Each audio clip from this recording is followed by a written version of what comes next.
The General Hospital spoilers for Monday, August 11th, state that Nina Reeves will sniff a scandal, while some Scout Kane custody drama threatens to emerge.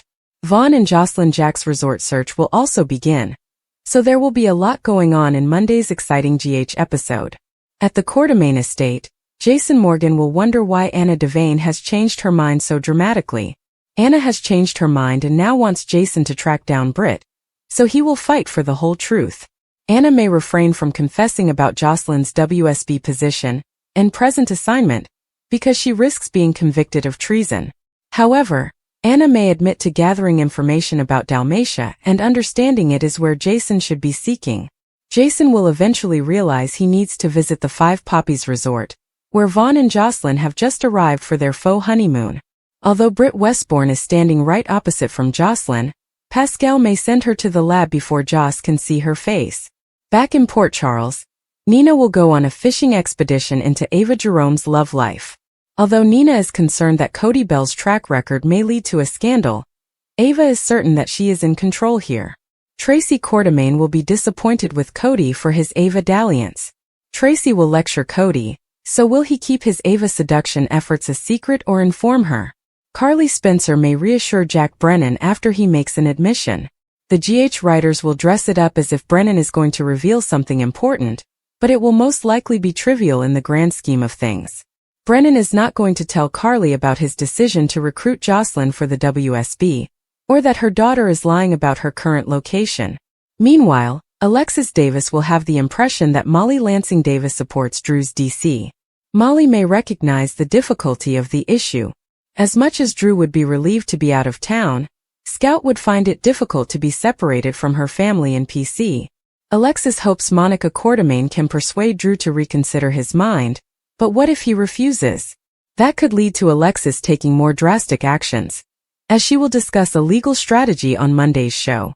If Drew insists on removing his kid from her hometown, there may be some Scout custody drama on the way. Laura Collins will encourage Dante Falconeri to go for a stroll and chill down after his latest confrontation with Liesl Obrecht. Liesl will thank Laura for standing up for her, but Laura will make it plain that this is not what she is doing. Laura will insist she summoned Obrecht to see whether she could prioritize Rocco Falconeri's demands before her own. Laura will perceive no positive indicators from Liesl's behavior in this meeting that she is capable of doing so. Lulu Spencer will support Laura, but Obrecht will claim that they simply disagree on what is best for Rocco. Liesl won't believe that means she's wrong, but Laura will hold firm and press her to prove she deserves a place in Rocco's life. According to General Hospital spoilers, Obrecht might cause a lot more trouble, so we'll keep you updated on everything that's going on. According to General Hospital spoilers, Ava Jerome may attend Max Scorpio's barbecue as Cody Bell's date, which may irritate envious Molly Lansing Davis, who has also been invited. In the August 7th episode, Felicia Scorpio approached Cody and invited him to Max's forthcoming barbecue party. Cody attempted to decline when he discovered Molly had also received an invitation, citing her recent outburst against him. Cody is unaware that Christina Corinthos Davis is responsible for Molly's abrupt change in attitude, but he is aware that Molly is no longer his biggest admirer. That's why Cody didn't think he belonged in the same orbit as Molly right now. But Felicia persisted until Cody accepted the invitation. Did the GH writers just lay the stage for a dramatic breakup? Parties and other gatherings are frequently the setting for soapy mishaps, so Max's barbecue may get derailed. Cody and Molly are both in attendance, which is enough to create tension. However, if Ava crashes the party, even worse problems may arise. Now that Ava is fed up with Rick Lansing, she is anxious to spend more time with Cody. Ava and Cody had some sizzling poolside moments, so she doesn't mind flaunting their relationship in public. Ava, who enjoys stirring the pot, could like the idea of striding in this picnic on Cody's arm. This is especially true if Rick and Elizabeth Baldwin are also in attendance. It could be an opportunity for Ava to show off the new man in her life and demonstrate that she has moved on. Ava may catch Cody off surprise by inviting herself and pressuring him to bring her as a +1. Cody may be skeptical, given that Christina's seduction strategy is the underlying reason he's bringing Ava closer. At the same time, Cody appears to be really attracted to Ava, and is beginning to realize that she has more layers than he previously assumed. Besides, if Cody wants to keep up the scheme Christina is paying him for, he can't let Ava think he's hesitant about parading her around. Christina's strategy is working so far, but she'll need Cody to keep it going until she's confident the blackmail situation is resolved. With all of this in mind, we could envision Ava and Cody crashing Mac's barbecue, irritating Molly in the process. According to General Hospital spoilers, Molly's jealousy may flare up soon, so stay tuned for any potential showdown news. Nina had always been the type of woman who could see when disaster was coming. It wasn't simply instinct, it was a survival skill learned over years of living in Port Charles, where secrets didn't stay hidden for long. But lately, there was something in the air that made her skin itch, like if the polite smiles and quiet discussions around her were concealing a far bigger catastrophe than anyone wanted to confess. She couldn't put her finger on it at first, but then she heard a few stray whispers at the Metro Court, the kind that stopped as soon as she entered the room. Her first reaction was that it could be another business rivalry or a Cassadine plan, but the tone was different, more personal and deadly. The name Scout kept coming up, and Nina quickly realized that this wasn't just about a child. It was about custody, and it was messy. Custody conflicts in Port Charles were rarely confined to legal paperwork in courtrooms. They had a way of spilling over into public life, with families choosing sides, secrets being revealed, and more than one person's life turned upside down. Nina was intrigued not only because she cared about the people involved, but also because she was aware that scandals like this might spread and affect the entire town. Scout wasn't just ordinary child. She belonged to two powerful families, and any conflict over her was likely to leave bruises on everyone involved. Nina was picking up on more than just the legal battle. She was also sensing an emotional undercurrent. There were charges of neglect, counter-accusations of manipulation, and a subtle but clear hint that someone was concealing the truth about Scout's upbringing. Nina was divided between wanting to mind her own business and feeling compelled to investigate.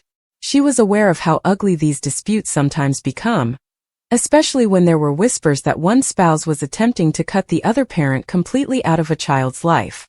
The entire situation smelled like a scandal ready to burst, and Nina's senses warned her it wasn't far off. Meanwhile, Vaughn was going through Port Charles's streets with a distinct sense of urgency. He wasn't interested in hearsay. He wanted to know the truth.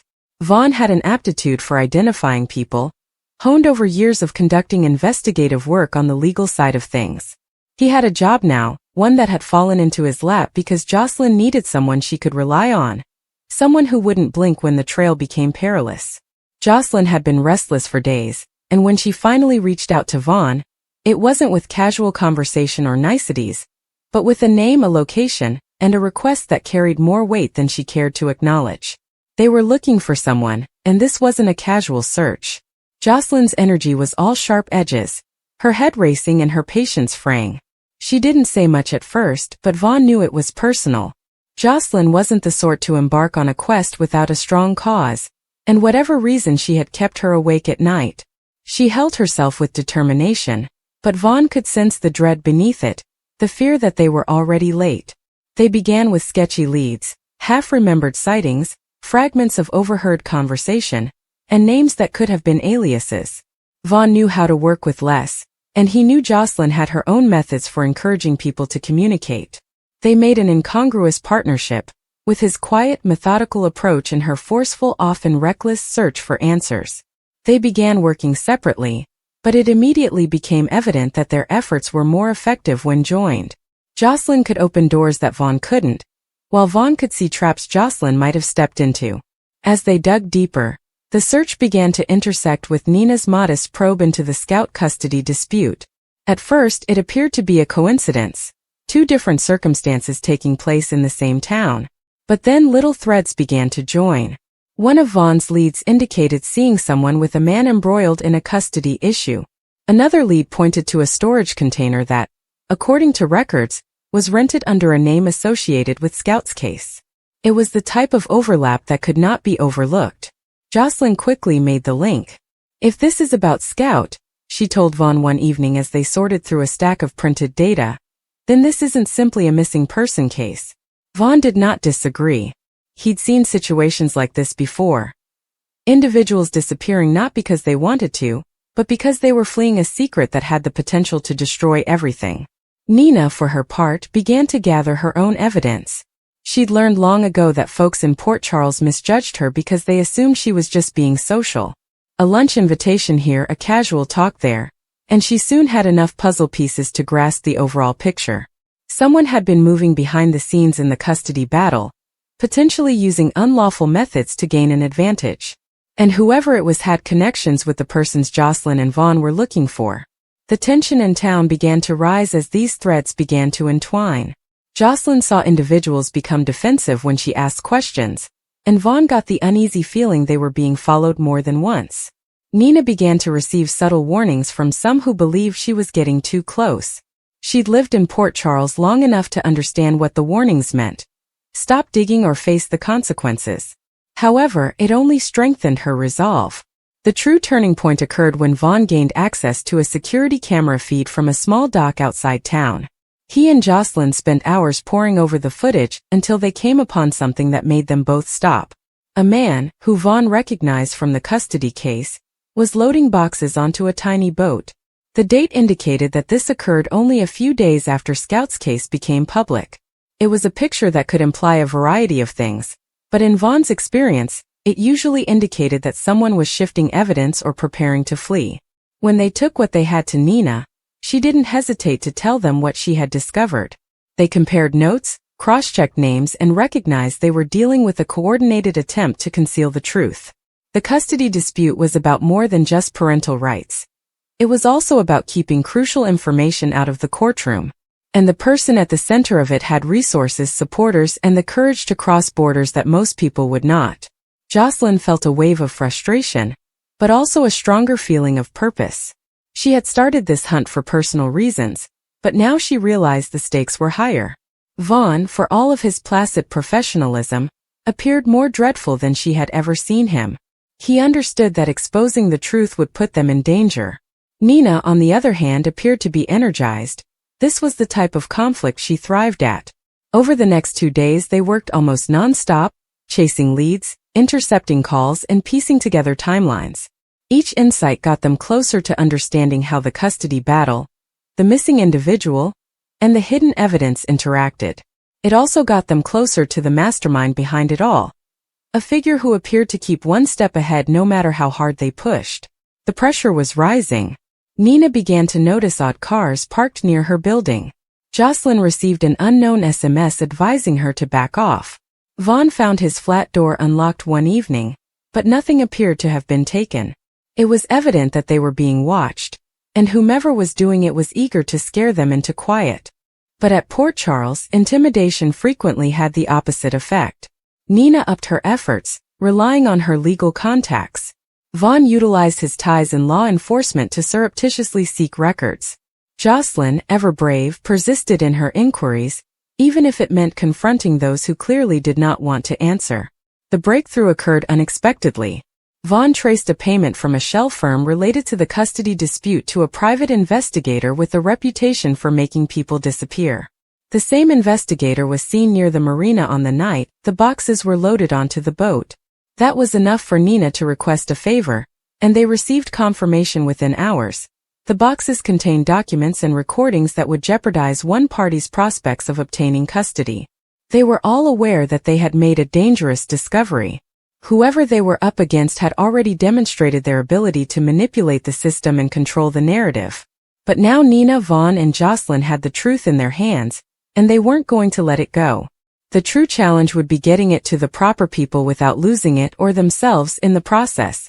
Finally, the custody struggle over Scout was no longer merely a family dispute. It had turned into a battle for control, reputation, and the future of more than one person in Port Charles. And as Nina, Vaughn, and Jocelyn stood on the verge of disclosing everything, they realized they were about to kick off a chain reaction that no one could fully predict. Nina had sensed a scandal from the outset, and it was going to erupt. Ava had never shied away from making an entrance, and that evening was no exception. The fragrance of grilled burgers and sizzling ribs wafted through the balmy Port Charles breeze, as Mac's backyard erupted with laughter and clinking glasses. The annual summer barbecue had become something of a ritual among friends and family, and Mac enjoyed hosting it. But he'd never expected Ava Jerome to generate such a commotion just by showing up. She didn't even reside in the same neighborhood, and her relationship with Mac was tenuous at best, but Ava thrived on curiosity. This time she had an even better reason to attend.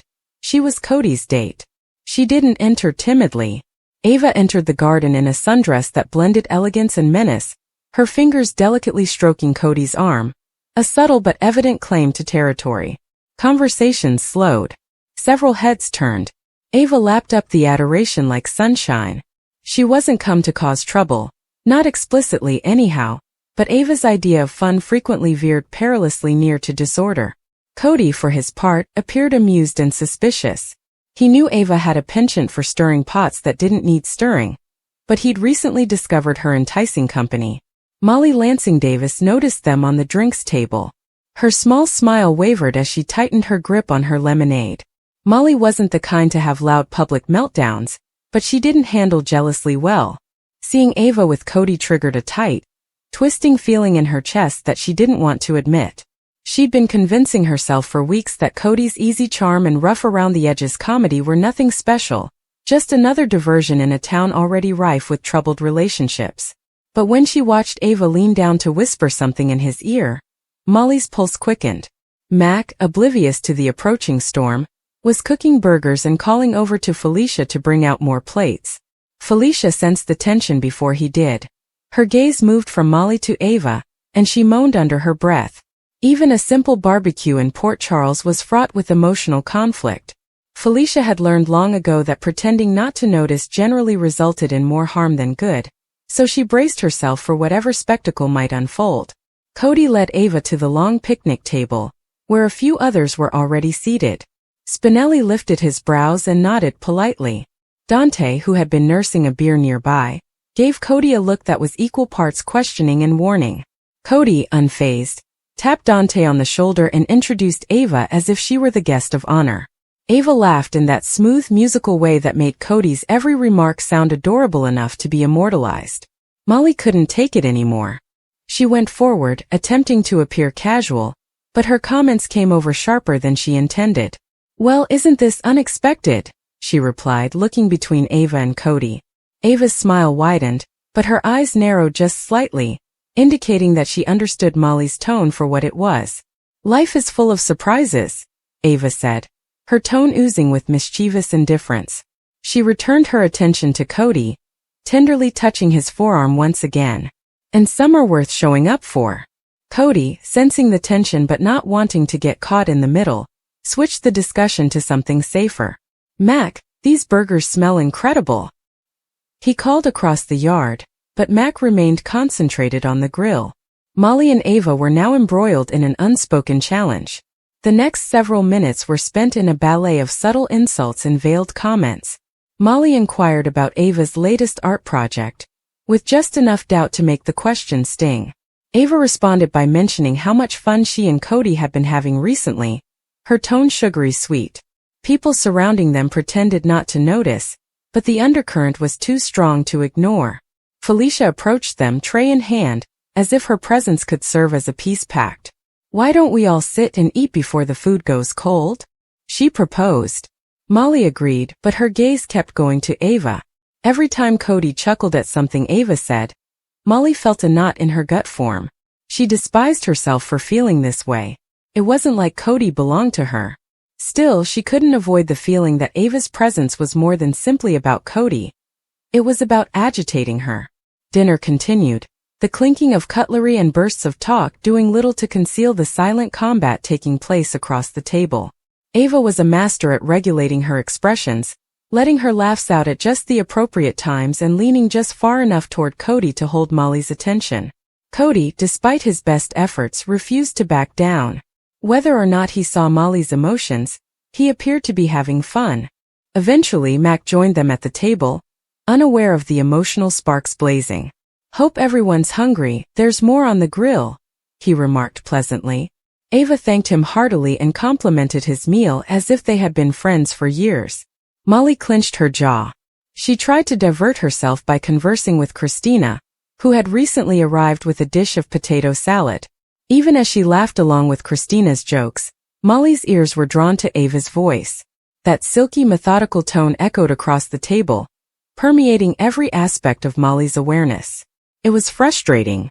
After supper, guests began to gather around the fire pit, which Mac had set up for marshmallow roasting. Ava and Cody remained near the drinks table, and Molly found herself watching again, unable to stop. She noticed Ava touch Cody's arm as she spoke, her fingers trailing slightly before pulling away. That was it, the last straw. Molly traversed the lawn, taking quicker steps than she planned, and came to a halt just in front of them. "So, Ava," she asked, her voice strained but even, "what precisely is this? A date? A game?" Ava inclined her head, seeming to ponder the topic. "Does it matter?" she inquired, her smile never wavering. "We're enjoying ourselves. Isn't that the purpose of a summer barbecue?" "That's the point if you're here for the correct reasons," Molly replied. Cody walked in, visibly uneasy. "Hey, maybe we should." But Ava interrupted him, her gaze still fixed on Molly. "You seem quite invested in my reasons, Molly. Why is that?" The challenge hung in the air. Guests' clothes had become silent, feeling the shift. Felicia exchanged a concerned look with Dante, but neither moved to intervene just yet. Molly felt her cheeks heat, but she refused to give in. "I find it interesting that you came here with Cody. You scarcely know him." "And yet," Ava answered effortlessly, "here we are. Maybe I'm simply good at predicting who I'll have fun with." She let the words linger, their double meaning unmistakable. Cody scratched the back of his neck and glanced between them. "I think I'm gonna grab another drink," he said, turning away before either woman could drag him into the verbal tug-of-war. Ava and Molly stood alone in tense quiet for a bit. Ava's smile softened slightly as she leaned nearer. "Be careful, Molly. People may believe you care too much." Molly's breath caught, but she concealed it with a sneer. "Don't flatter yourself." Ava stood up straight and shrugged. "Suit yourself." With that, she walked away toward the fire pit, leaving Molly standing there, her heart racing. The remainder of the evening transpired in an uneasy balance. Ava remained by Cody's side, but she did not push further after their argument. Molly maintained her distance, but each glance in their direction rekindled the jealousy she despised. Mac, bless him, remained blissfully ignorant, laughing with visitors and serving wonderfully burned marshmallows. By the end of the night, most individuals had convinced themselves that the tension was only another minor ripple in Port Charles's delicate social seas. Molly knew it wasn't over. Ava had made her point, whatever it was, and Molly had accepted the bait. The question was now, what would she do about it? Ava did not just show up to a party. If Molly believed this was the last time she'd see Ava and Cody together, she might be in for a harsh awakening. When the last few guests left, Cody led Ava to her car. Molly caught a glimpse of them via the streetlight, their heads bending in close as they spoke quietly. She persuaded herself it did not matter. She told herself that she didn't care. But the twisting in her tummy said different. Ava looked back over Cody's shoulder and met Molly's gaze one last time before getting into the car. Her little knowing smile made it apparent that this was not the end of things. It was only the beginning of a new game.